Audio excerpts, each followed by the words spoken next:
Nous ouvrons 2 Pierre chapitre 2 et nous allons décortiquer le vêtement sacerdotal du faux prophète. Il peut être un pasteur, il peut être un docteur, il peut être un apôtre, il peut être un évangéliste, il peut être un prophète, il peut être bishop ou quoi que ce soit. Le Seigneur l'a déclaré faux et le Seigneur a dit que cette génération-là ne rentrera pas dans son repos. C'est pourquoi il suscite une nouvelle génération de serviteurs de Dieu, au cœur béatifié, avec les charges apostoliques et avec la définition du manteau opérationnel du faux prophète, afin que nous découvrions notre ennemi pour mieux ressortir, pour mieux délivrer les élus du Seigneur qui sont en captivité. Ces apostats, ils sont des ouvriers de la mort, des ouvriers de la division. Ils ne connaissent pas la rédemption par le sang de Jésus. 2 Pierre, versets 1 à 14. Ils ne connaissent pas la rédemption par le sang de Jésus-Christ. 2 Pierre, chapitre 2, à partir du verset 1er. Il y a eu parmi le peuple de faux prophètes.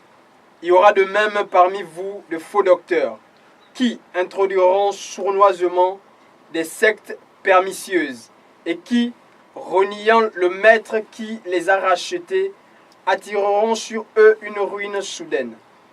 Plusieurs les suivront dans leur dérèglement, et la voix de la vérité sera calomniée à cause d'eux. Par cupidité, ils vous exploiteront au moyen de paroles trompeuses, eux que menace depuis longtemps la condamnation et dont la ruine ne sommeille point. Verset 4.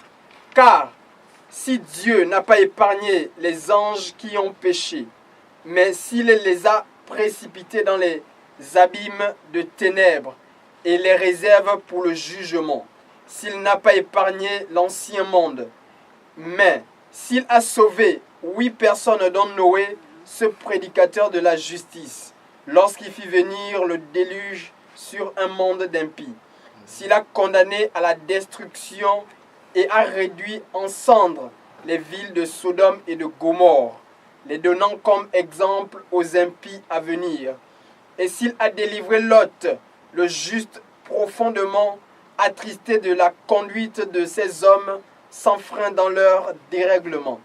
Car ce juste qui habitait au milieu d'eux tourmentait journellement son âme, juste à cause de ce qu'il voyait et entendait de leurs œuvres criminelles. Le verset 9, le Seigneur s'est donc délivré de l'épreuve des hommes pieux et réservé les injustes pour être punis au jour du jugement. Surtout ceux qui courent après la chair dans un désir d'impureté et qui méprisent l'autorité, audacieux et arrogants. Ils ne craignent pas d'injurier les gloires, tandis que les anges, supérieurs en force et en puissance, ne portent pas contre elles de jugement injurieux devant le Seigneur. Mais eux, semblables à des brutes, qui s'abandonnent à leur penchant naturel et qui sont nés pour être prises et détruites, ils parlent d'une manière injurieuse de ce qu'ils ignorent, et ils périront par leur propre corruption. Verset 13. Recevant ainsi le salaire de leur iniquité, ils trouvent leur délice à se livrer au plaisir en plein jour. Hommes tarés et souillés, ils se délectent dans leur tromperie en faisant bonne chère avec vous. Verset 14. Ils ont les yeux pleins d'adultère et insatiables de péché. Ils amorcent les âmes mal affermies.